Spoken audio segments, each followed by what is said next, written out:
Right, it's time now for our cultural interlude, and I'm joined by our music critic, Mark Thompson. Hello, Mark. Good to see you. Hi, Claire.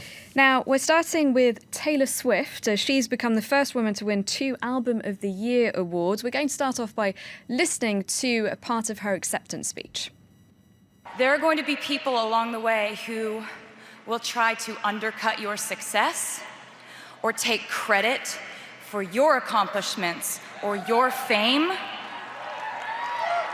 But if you just focus on the work and you don't let those people sidetrack you, someday when you get where you're going, you'll look around and you will know that it was you and the people who love you who put you there. And that will be the greatest feeling in the world. Thank you for this moment. Mark, she's clearly happy she got the award, but she also sounds a little bit angry. Were those words aimed at anyone in particular? I think it's quite obviously a little target at Kanye, who recently released... That was my guess. Yes, exactly.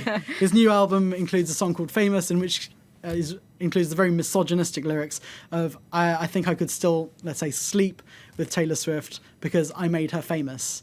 Now, this obviously dates back to the 2009 MTV Awards when he came on stage to interrupt her when she was collecting her award for the Best Female Video because he didn't think that she deserved it. Well, I don't think many people could say that she didn't deserve Best Album of the Year award, especially when it comes to big pop albums.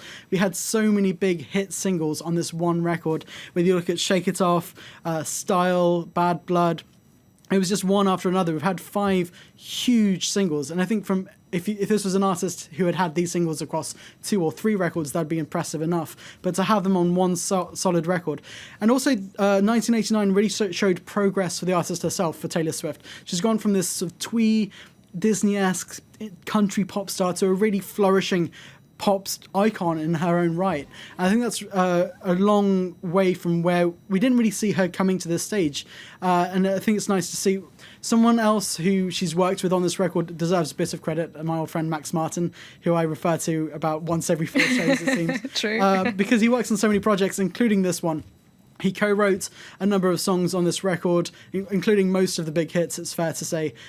He was nominated for 6 Grammy Awards himself. So if anyone is going to take a bit of the credit, it is going to be him. But I think Taylor deserves all of our plaudits.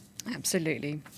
Now, another big winner was Kendrick Lamar. He went into the ceremony with 11 nominations. Did he end up, though, getting the ones he really wanted, the awards he wanted? Well, he was nominated for 11. He won 5. So on the face of it, I'd say that's a pretty successful night for Kendrick. I think the problem is, based on past ceremonies, I think he's still... he still deserves more. He still deserves more recognition, because this goes back again to his last album, Mad City, when he was up for Best Rap Album, and instead it went to Macklemore. And that was such a surprise that Macklemore himself texted Kendrick afterwards to say, "I'm sorry, I think you deserve to win it."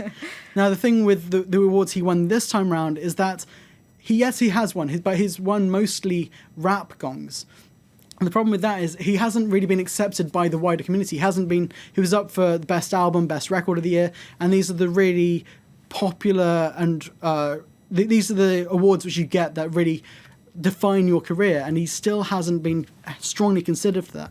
That's really impressive. Well, not impressive. I think that's really strange considering what an influential record this was. I mean, it's already had an impact on David Bowie for his last record. I mean, that says it all. If a man who is so individual in everything he does is looking for you for inspiration, that says a lot about the record. And it's really interesting as a record itself to Butterfly, because it tells the story of Black America as it is right now, and it looks at the Ferguson protests, it looks at the Black Lives Matter movement. It's really of the moment, and it tells the story of this young poor boy who's coming out of Compton and making his way in the world.